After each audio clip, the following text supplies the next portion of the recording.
Herkese salam, kanalıma xoş gəlmisiniz. Yeni bir vlog başlayıram. Kanalıma xoş gəlmisiniz və xoş izləmələr hər birinizə. Çox qızların saçları ilə başı dərddədir. Onlardan biri də mənəm.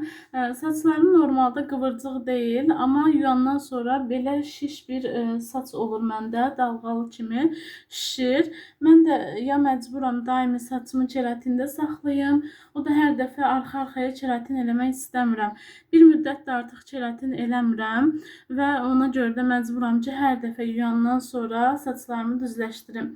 İndi isə istədim həm vloguma daxil eləyim, saçlarımı düzləşdirdiyim bir hissəni, həm də ki, bəzi mövzular haqqında sizinlə də söhbət edək. Saçlarım qabarıq olduğuna görə istəyirəm ki, tam düzləşdirim. Ona görə də bir hissəsini belə üstdən yığdım. Qat-qat hər qatını açacağım indi. Bildiyiniz kimi biz artıq ay yarımdır ki, Türkiyəyə köçmüşük və daimi burada yaşamaq üçün köçmüşük. Və mən də hər dəfə mənə burada maraqlı olan bir hadisələr danışıram. Həm Instagram səhifəmdə, həm YouTube səhifəmdə, həm izləyicilər üçün maraqlı olur, həm burada yaşayan Azərbaycanlılar üçün maraqlı olur. Onlar da fikrini bölüşür mənlə. Mənə maraqlı gələn bəzi mövzulardan biri də burada gözəllik salonlarında lazer məsələsidir. Bildiyiniz kimi Azərbaycanda balaca belə gözəllik salonu olsa, orada mütləqdir ki, lazer var. Hətta biz Qazaxda yaşayanda, Qazaxda da, yəni bütün demək olar gözəllik salonlarında lazer. Burada isə lazer gözəllik salonunda, say seçmə gözəllik salonlarında var. Bunun səbəblərindən, ən böyük səbəblərindən biri odur ki, qiymətlər çox bahadır. 10.000 liraya 14 dəfə bir seans alınır. 10.000 lira bizim Azərbaycan manatı ilə 300-400 manat arası eləyir. Yəni tək-tək getmək olmur bizdəki kimi. Məsələn, bizdə necədir? Bir dəfə gedirsən 5 manat verirsən, üz üçün gedirsən və yaxud bədənin başqa nahiyələri üçün. Amma burada elə deyil. Paket şəklində alınır. 14 dəfə getmək üçün 10.000 lira ödəməlisən. Bu səbəbdən də bir neçə gözəllik salonlarında burada lazer əvəzinə ən yaygın olan üsul ADA deyə bir üsul var. Bizdə Azərbaycanda ümumiyyətlə ADA ilə heç bir gözəllik salonunda qarşılaşmamışam. Ya üz təmizləmək üçün sapdan istifadə olunur, ya da ki, lazerdən istifadə olunur. ADA isə bir çoxlarınız yəqin ki, bilir, mumdur və üzün tüklü nahiyələrinə çəkilir, bantla qopardılır. Bu isə biraz ağrılı hadisədir, yəni ağrılı prosesdir.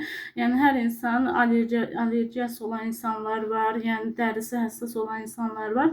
Yəni hər insan üçün yarayan bir üsul deyil. Amma burada çox yaygındır bu üsul. Lazerin bütün işlərini ADA ilə əvəz edirlər. Həm daha ucuz başa gəldiyinə görə, həm də bir növ artıq burada bu üsula alışıblar. Və siz necə 10.000 liraya 300-400 manat arası lazerə ödəyərdiniz?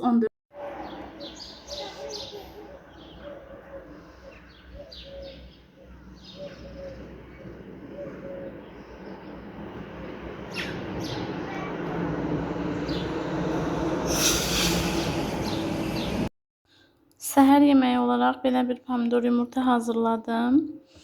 Yanına da belə lavaş qoydum bir dənə. Çox çörək yemək istəmirəm. Çox kökəlməyim deyə. Mənə nuş olsun. Bu meyvəni aranızda bəlkə də bilənlər var. Türkiyədə bunun adına çağla deyirlər. Badamın hələ yetişməmiş halıdır. Burada qoz fındıq daha çox Karadeniz bölgəsində yetişir. Amma badamı xüsusilə Çanakkale tərəflərində görmək mümkündür. Çağlanın özünə məxsus dadı var. Üstü tüklü olduğu üçün əvvəlcə duzla ovub yuyurlar. Sonra yenə duza batırıb yeyirlər. Turşməzə dadı olur, eyni ilə alçanı xatırladır. Məncə çox ləzzətlidir. Həkim mənə D vitamini yazmışdı. Biraz özümü zəif hiss edirdim. Biz də belə bir D vitamini aldıq. Deməli, bu qida əlavəsi olduğuna görə bunun reseptdə yazmadı. Belə bir burada da dərmanların price listi var, belə işarələdi. Belə bir şey, bunu aptekdən aldıq. 400 TL'ye aldıq. Belə bir D3'dür. Naturo D3 sprey. Yanında belə bir pipetkası var. Çəkmək üçün. Bu da dərmanın özüdür. Burada üstündə yazılıb ki, bir puf istifadə eləmək olar. Gündəlik doza bir pufdur. Mən də burada ölçüdə baxdım.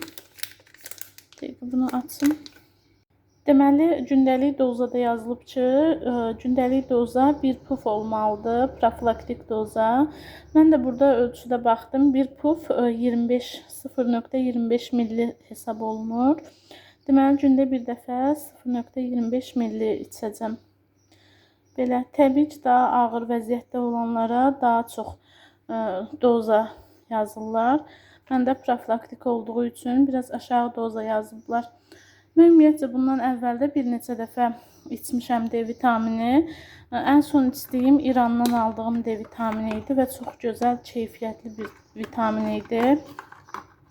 Sadəcə o bitdiyinə görə məcbur qaldım, buradan aldım.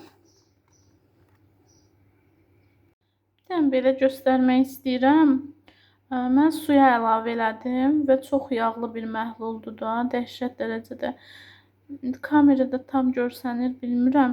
Amma belə diqqətlə baxsaq, suyun üstündə əməli başda yağ var. Bu da D vitamininin əməli başda yağlı olduğunu göstərir. Türk pulu ilə bağlı mənə maraqlı gələn detallardan biri də budur. Türkiyədə ən böyük əskinaz 200 TL-dir və bu da təxminən bizim manatla 8 manat edir. Bundan daha böyük kağız pulu yoxdur. Elə buna görə də terminallarda karta pul yükləyəndə insanlar pulu dəstə şəklində verir. Terminal özü sayıb məbləği göstərir. Hətta çox adam yanında nağd pul gəzdirmir və ya çox az gəzdirir. Çünki məsələn bizdə kimi 100 manatlıq bir məbləğ lazım olsa, burada bir qalaq pul olur. Həm cüzdana sığmır, həm də rahat deyil. Ona görə kart istifadəsi Türkiyədə həqiqətən çox yayğındır. Türkiyədə bu cür motosikletləri çox görmək olar. Demək olar ki, şəhərdə eyni maşın sayı qədər bunlardan da görmək olur. Fərqli növləri var bunların. Bu növü arxada 2 nəfərlik oturacaq, öndə 1 nəfərlik oturacaqdır. Ən çox qadınlar istifadə edir, gənc qızlar və yaxud ayağında məsələn biraz problem olan əngəlli insanlar da çox istifadə edir bunları. Çox rahat və istifadə olunan bir şeydir.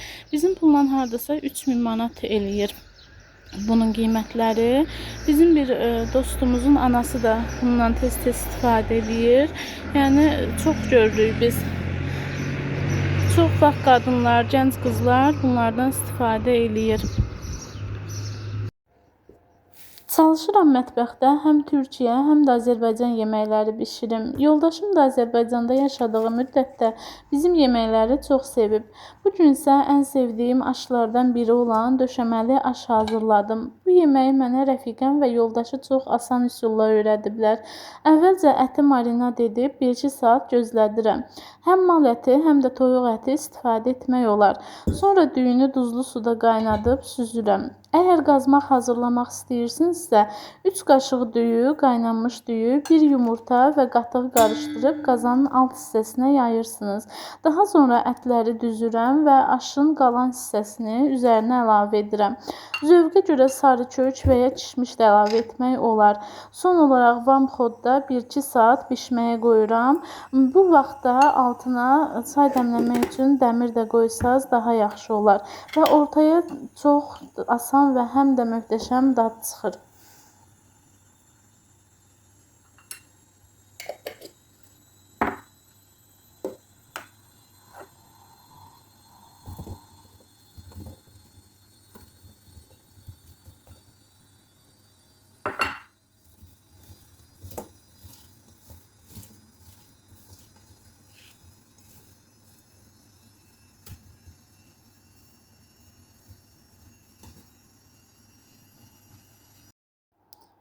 İlk dəfədir Türkiyədə düyü alıram və aş üçün uzun düyü heç cür tapa bilmədim. Buradakı düyülər daha çox yumru düyüyə bənzəyir. Türkiyəlilər də aşı bizim kimi qaynadıb süzmürlər.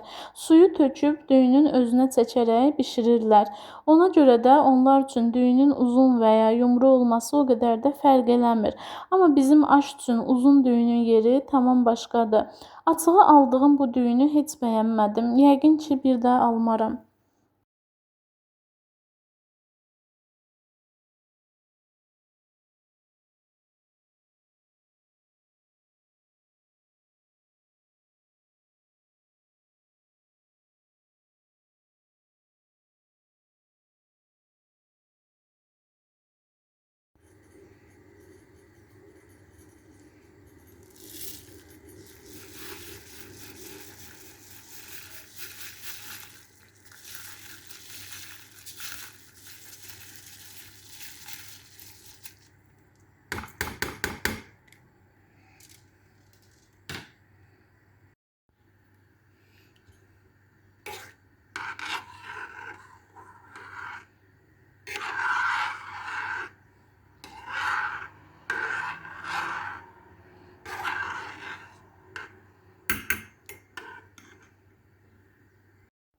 Əti marinə eləmək üçün 2 baş soğan, duz, istiot, nanə qurusu və kəklik otu və duru yağdan istifadə elədim. Siz zövqə görə sarı da vura bilərsiniz.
Bu yeməkdə sizə bir fikir olsun. Asan və çox ləzzətli bir yemək alınacaq. Əminəm ki, hazırlasaz.